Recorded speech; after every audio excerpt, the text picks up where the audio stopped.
ধরতে পারলি তার মাথার খাবড়ি চুলগুলোকে ধরে আমার কাছে নিয়ে আনবি। ওকে বড় ভাই। হাফ গান্ডু, তুমি সাদা কুকুরের সাথে যাও। ঠিক আছে, যাচ্ছি। জানিয়ে যা সাদা কুকুর।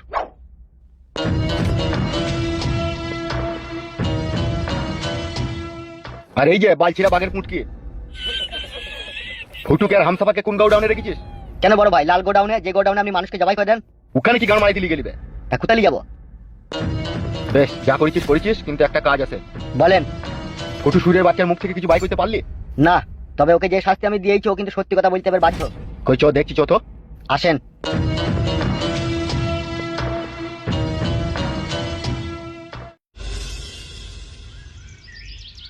তো আমিও ভাবছি, ও তো বললো যে খোঁজ খবর নিয়ে চলে যাবে, তাহলে এত দেরি হচ্ছে কেন? আমাদেরকে তোমরা ছেড়ে দাও, এখন তোমাদেরকে ভালোভাবে ভদ্রভাবে বলছি। ভদ্রভাবে বলার কোনো প্রয়োজন নাই তো, যেমন আছো সেইভাবেই থাকো। যতক্ষণ না কালো কুকুর আমাদের কাছে না ফিরে আসে ততক্ষণ তুমি এইভাবেই থাকবে। তোমরা কিন্তু অনেক অন্যায় করছো, অপরাধ করছো, আমাদেরকে এইভাবে বিঁধে রেখে দিয়ে। ঠিকই বলেছো, অনেক অন্যায় করছো, অনেক অপরাধ করছো। তোমার স্বামী যেগুলো করেছে সেগুলো অন্যায় নয়, সেগুলো অপরাধ নয়। যে করেছে তাকে শাস্তি দাও, তো আমাদেরকে কেন ধরে এনেছো? তবেই তো তোমার ভাতা চুদি ভাই জ্বালাটা বুঝবে। তুমি চুদি ভাই রে, তুমি আমার চুদি ভাই। মামারি ভাই আমাকে এখানে ধরে নিয়েছে, ওই লোকটা লিখে বলছে তুমি আব্বা। ঠিকই তো বলেছি বাবু কাচুদা, এই তো তোর আসল আব্বা বে, আর এমএলএ বিকাশ দত্ত তোর ফালতু আব্বা। গান মারাইতে ফালতু আব্বা মারাইতে, ওই আমার তোর আব্বা। ও ভাই ছেড়ে দাও, ভাই ছেড়ে দাও। কেলে ভাই, কি হয়েছে? অনেক বড় একটা সর্বনাশ হয়ে গেছে। মানে কি সর্বনাশ হয়েছে? এমএলএ বিকাশ দত্ত ফুটুকে বাড়ি থেকে তুলে নিয়ে গেছে। আরে শালা, তাহলে এখন উপায়? উপায় একটা আছে, বাইরে চো বলছি। বাইরে চ না, চতে চত।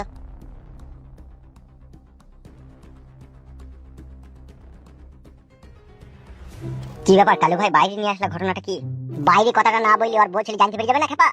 তাই তো বড়া, আগে ভেবে দেখিনি তো। বেশ বলো এবার কি করবে? তুই কি চাস এমএলএ বিকাশ দত্তকে মার্ডার করতে? তো অবশ্যই, শুধু আমি কেন, সারা বাংলাদেশের অডিয়েন্স আর ইন্ডিয়ার অডিয়েন্সেরও চাই এমএলএ বিকাশ দত্তর মৃত্যু হোক। তুই কি চাস সেটা বল। খাল্লাস, তাহলে লাগা এমএলএ বিকাশ দত্তকে ফোন। দিয়ে ফোন লাগে কি হবে? ওকে বল বল নিজের বউ আর ছেলেকে জীবন্ত পেতে চাইলে রাত 12টার সময় কাঠখোলা বাগানের কাছে দেখা করতে। আর এটা ওকে বলি দে, বল তুই একা আসবি, কোনো ষড়যন্ত্র করবি না। আর যদি তুই একা না আসিস তাহলে তোর বউ ছেলেকে তুই আর পাবি না। একা আসবি তো ওখানে মার্ডার করে দেবো নাকি? Yes, very nice, good idea. লাগা ফোন। লাস্টের নাম্বারটা কতটা? 66 লাই? হ্যাঁ পেয়েছি। কি বলছে?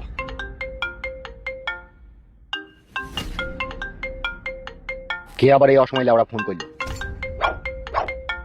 কে ফোন করেছে? নতুন নাম্বার। তুলেন তুলেন। হ্যালো। ফোন রিসিভ করেছে তো কালু ভাই। হ্যালো। বল বল। কে রে বালচুদা, ফোনটা রিসিভ করে কথা বলছি না? কে?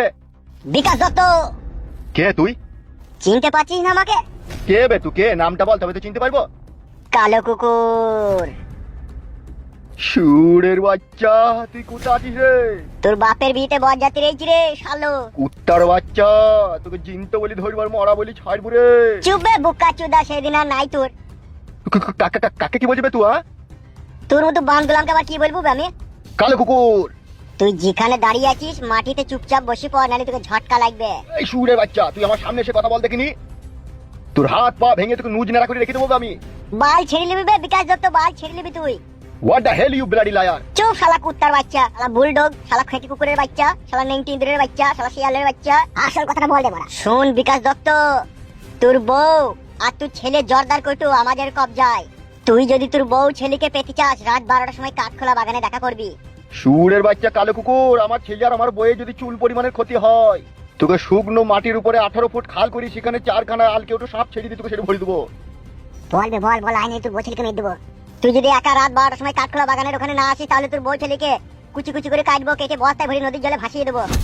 না, এমন করিস না আমার জালিম শত্রু, এমন করিস না।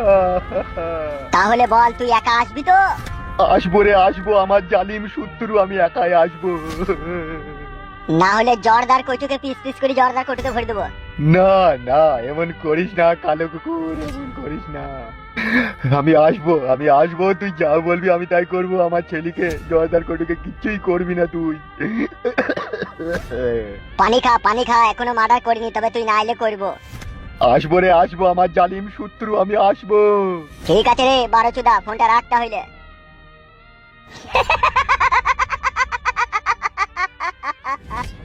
কি বললি কি গুদমানি ভাইটা? এমন কাদা কাঁদছি কাঁদছি এমন হেজি ফেলবি। একা আসবি বলিস তো? হ্যাঁ, ওটা আবার বলতে আমাদের সাথে বাঁদরামো করলি, বুঝতেই তো পারছিস। ঠিক আছে আয়। এইভাবে চিন্তা করে কি করবেন বলুন আপনি? আপনি নাকি আবার বলছেন আপনাকে একা যেতে। আপনি যদি আবার লোকজন নিয়ে যান তাহলে আপনার বউ ছেলেকে আবার মেরে দেবে। সুরের বাচ্চা খান কি ছেলে আমাকে কঠিন যন্ত্রণায় ফেললো রে বাঘের পুটকে। কালো কুকুরের কথা শুনে আমার মাথাটা ঝিমঝিম করছে। তাহলে আমাকে একা যেতে হবে রাত 12টার সময় কাঠখোলা বাগানে? আমরাও যাবো বড় ভাই, আমরা আশেপাশে দাঁড়িয়ে থাকবো। এখন তাহলে কি করবো রে বাঘের পুটকে? গোডাউনে যাওয়ার দরকার নেই, আপনি পার্টি অফিসে চলুন। পার্টি অফিসে গিয়ে একটু চিন্তা ভাবনা করবেন ঠান্ডা মাথায় কি করলে কি হবে। ঠিকই বলেছিস তো, কই চো। আসুন।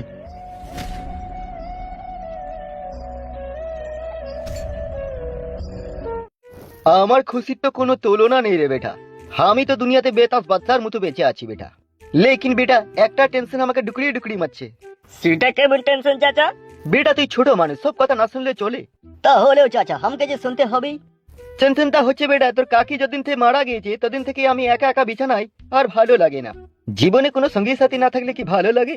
আরে চাচা এই ব্যাপার আছে বটে, তো বিয়ে করে নাও। মনের কথাটা বলছিস রে বেটা, তোর হাতে কি কোনো মাইয়া আছে? একটা মাইয়া ছিল কাকা, কিন্তু দুবার বিয়ে হয়েছে। বয়স কত রে বেটা? বয়স আর কত হবে কাকা, 28। মালে দানা পড়ে যায়নি তো বেটা? দানা কি করে পড়বে, এই তো বিয়ে হয়ে কয়দিন সংসার বাতি করে তারপরে ওটা বাতিল হয়ে গিয়েছে। তো যোগাযোগ করে দেখ না কি কদর হয়। আমি তো বিয়ে করবার জন্য একবারে লাফিয়ে আছি রে বেটা। শুধু 2 হাত এক হয়ে গেলে আমি রোডে পড়ে যাব। কিছু বলবে না কি তোমরা? তোর কথাটা কেমন ঘোলা ঘোলা লাগছে, বাঙালি না বিহারি তো?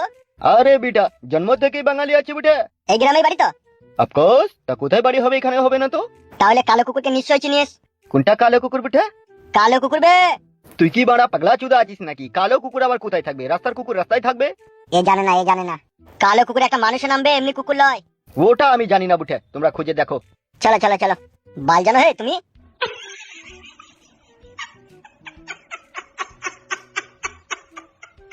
এই লেওড়া বেটারা কোত্থেকে আসে রে? সেটাই তো চাচা, আমাদের দুজনের মাঝে কথা বলছে, এসে কেমন উল্টে পাল্টা কথা বলে দিয়ে চলে গেল বটে। এই লেওড়া বেটার জন্ম ঠিক নাই রে মনে হচ্ছে। ঠিকই বলছিস কাকা, চল। হ্যাঁ হ্যাঁ চলে আয়, না হলে আবার যে কোন পাগলা চোদার পাল্লাই পড়বো তা ভগবানই জানে। আমি ভাবছি বেটা জমি জায়গা বেচে দিয়ে শহরের দিকে চলে যাব। গ্রামের মানুষ আমাদেরকে ভালো চোখে দেখছে না, কু নজরে দেখছে। ঠিকই বলছিস চাচা, সব কিছু বেচে দে আর সোনা গাছি চো, ওখানে মাইয়া भी পাবি আর খাবারও পাবি। ওখানে কি ভালো ভালো মাইয়া আছে? अरे काका साहब की 16 साल की लड़की है वहाँ पर। চল সব কিছু বেচে দিব। একটা বিশাল বড় সর্বনাশ হয়ে গেছে কাকিমা। সর্বনাশ তো হবে, সেটা নতুন কথা কি? কাকা বাবু কোথায়? ওকে তোমরা আর এই ঝামেলার মধ্যে জড়িও না। আমার নাই চাই একটাই কথা, ও যদি মরে যায় তাহলে আমরা কাকে নিয়ে সংসার করব বলো? কাকিমা আপনি বুঝতে পারছেন না, 4-5 জনের জীবন জড়িয়ে আছে এখন এমএলএ সাহেবের হাতে। আমরা কি করব তাই কি বলো? তুমি কি চাও না তোমার জামাইকে বাঁচাইতে? হ্যাঁ জামাইকে তো বাঁচাইতে চাই, তো কি করে করে বাঁচাবো? সেই জন্যই তো তোমাকে বলছি কাকা বাবু কোথায়? এই ছোড়া তো দাদা কোথায় গেল রে? মারতে গেল। কখন আইবি কি কিছু বলি গেছে তোকে? হ্যাঁ বলিছে এক্ষুনি যাবে, চলে আইবেন আমি বলিছে। তাহলে একটু বসো, সে আসুক। কাকা বাবু না এলে কোনো কাজই হবে না। বেশ গো বসো, সে আসুক।